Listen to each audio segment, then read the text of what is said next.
Let me go ahead and just say that I'm not a big 5.56 AR guy. Not because of any fault of the AR platform, I just find them to be a little bit boring. If you make a 9mm retro AR, I'll come running, but I'm just not a big AR guy.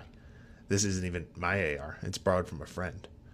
So I'm telling you all this because I don't want you to use this video to make purchasing decisions, because I don't know enough about ARs to guide you the right way. This is just my experience with the PSA Guardsman 15 AR pistol with a 10.3-inch barrel. PSA has recently released the Guardsman series of AR-15 rifles and pistols. Now it seems like PSA is trying to maybe categorize their firearms a little better with a kind of an easy lineup. You have the PSA Freedom series, which is the bare bones ARs, the Guardsman series, which is this gun, and the Saber series. These are like a value proposition to obtain an affordable firearm.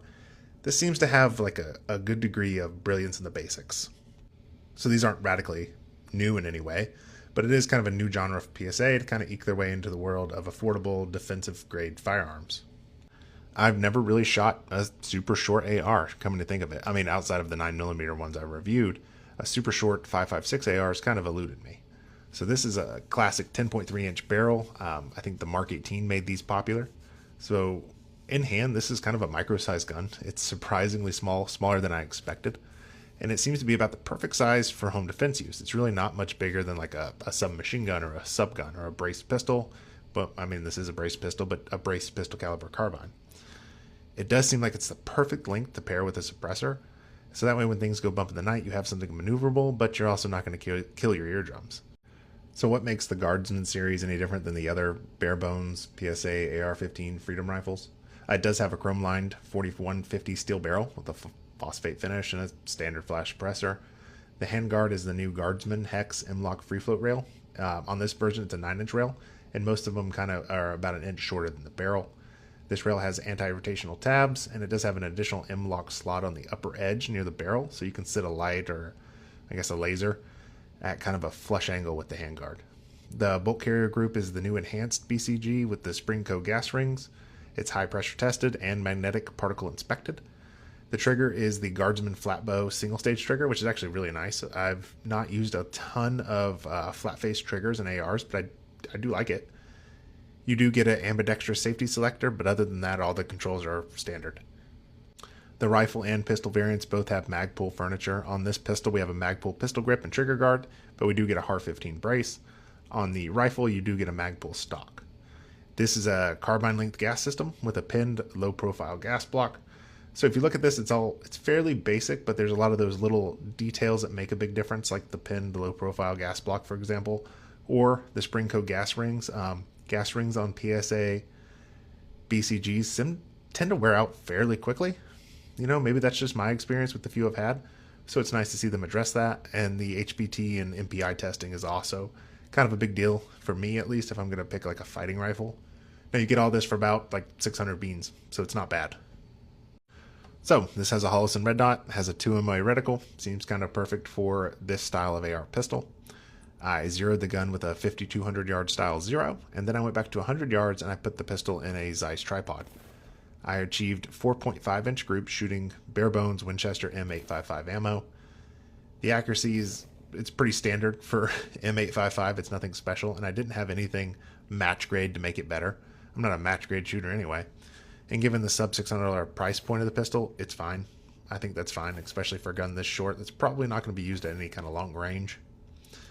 The flat face trigger is actually really nice. I've grown partial to it. It has a very light pressure and it's a very short reset. So you can shoot very quickly and very accurately, especially at the ranges the 10.3 is going to be used at. Now there's three things that could probably shrink those 4.5-inch groups down.